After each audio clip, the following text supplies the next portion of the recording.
Nice. So stairway.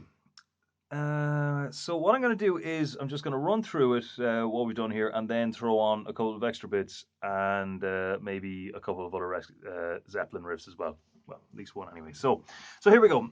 So we've already done this. So I'm just going to run through this real quick and then get to the stuff that we didn't touch, with some of the stuff that we didn't touch. Okay, so here we go. Now just remember to make sure that you're not coming at it like this. Okay, so just get the elbow, your whole hand, bring it around so that you're coming at it like this. The thumb should be back so that your hand can kind of has room to open up a bit more. Okay, and find the strings before you start playing them here, right? So don't kind of approach it like this, like that. Sort of get in on it straight away. So you're already there. So all you need to do to get all those notes is just kind of peel your fingers off, right? But again, tight, small, kind of conservative movements, okay?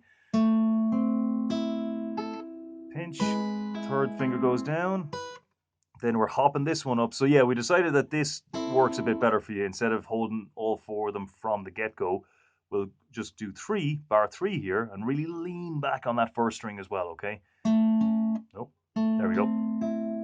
Third finger comes down, pinch. So pinch, B string, G string, top string, okay? Then hop this one up, and the little finger goes up as well. Now, so for that D with F sharp in the bass, you would write that D slash F sharp, okay? This is how we're going to play it, okay? So pinch, get both of them in the shot here. So again, where we're getting that is just there's C major, right, with the little fingers. Bring it up 2 frets to make it D, and bar these ones here just to cover those open ones as well. We don't need that there because we're using this one as our bass note, so there's our shape. So first three strings barred on the 2nd fret, second finger, second string on the third, and third finger, 4th fret on the D string.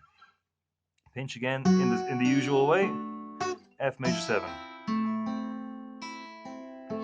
Then we've got that sort of partial G, so because there's the rest of the G there, but we're just gonna pluck this. Okay. All right.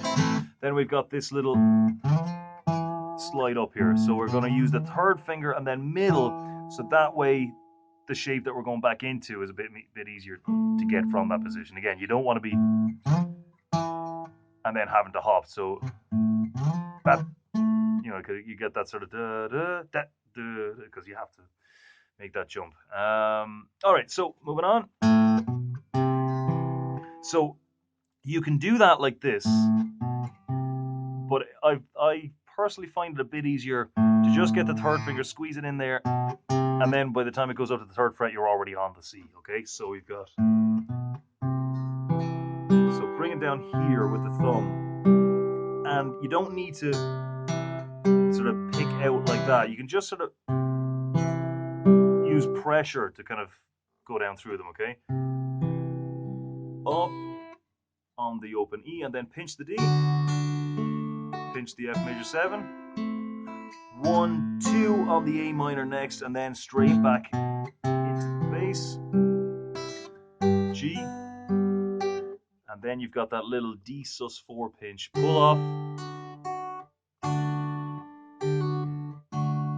So same again, just fly through this.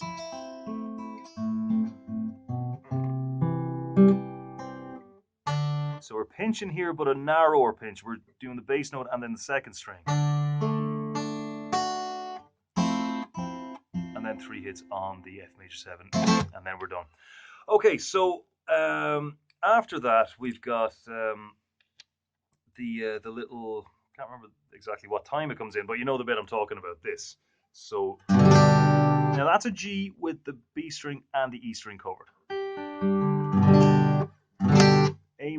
A minor 7, I should say. So, but not like this. So there's a G note here. Instead of using that G note to make it 7, so the G note is the 7. That's what makes the chord A minor 7, okay? But we can use any G note. Well, not any, we wouldn't use that one.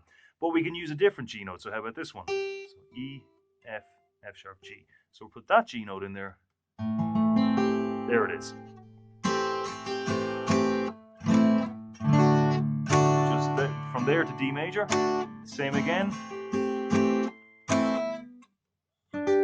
that's just a D major shape taking up 5 frets. Okay, so 7th fret and 8th here. Okay.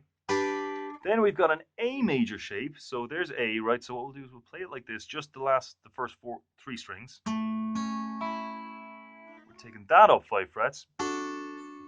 So that's 7, 7, 5.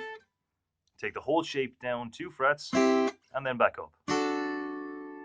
Okay, so that whole thing.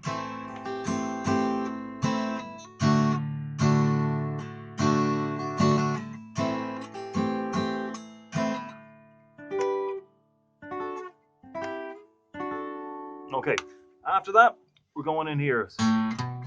So we go back. Well, I don't think it's the lead up there, mind you. But again, won't get too bogged down in getting it exactly perfect, okay? It's about sort of just what we can learn from it. So we're starting here. This is the bit where the 12th string comes in. So we're going, there's our C. C with sort of kind of a C with G with B in the bass. Not exactly, but we'll call it that. Third finger comes away, middle finger goes up a string. And see the way we're going down, down, down, and then back up. A minor. Pick all the way down, 3, down through, I should say. Back up. 1, 2, 3, F major 7, A minor. 1, 2, 3, F, A minor. Okay, so then we've got, so there's that little bit as well, and so a couple of other bits as well in there that we'll get back to just to kind of wrap things up a bit, but the main bit towards the end is, now you're better off probably doing this in bar chords, right? So instead of doing the A minor here, we're going to do it here. Okay, so that's just E minor up 5 frets. All right, so you're just taking the weight off the chord for that scratch. G. 1, 2, 3, 1, 2, 3, 1, 2, 3, 1, 2, 3, 1, 2. Okay, so bam, bam, bam, bam, bam, bam. Okay, so again, you don't want to play. So you don't want to play that like this. You could, but you're going to be much steadier if you're going bam, bam, bam, bam, bam, bam. Okay, so that's down, up, down, up, down, down. Okay.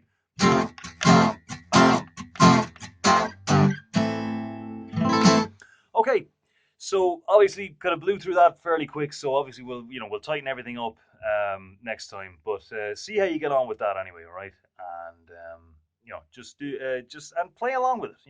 Do what you can with it. Just try. Obviously, right now, you want to practice it and get it up to speed and all that. But as soon as you even feel remotely ready for it, just throw it on and see what you can do with it. And skip back and forth, see if you can play along with different bits, and yeah, that'll really be helpful because there's just so much in it, so much going on. You really do learn a lot from this song. So, any questions? Let me know, and I'll see you next time.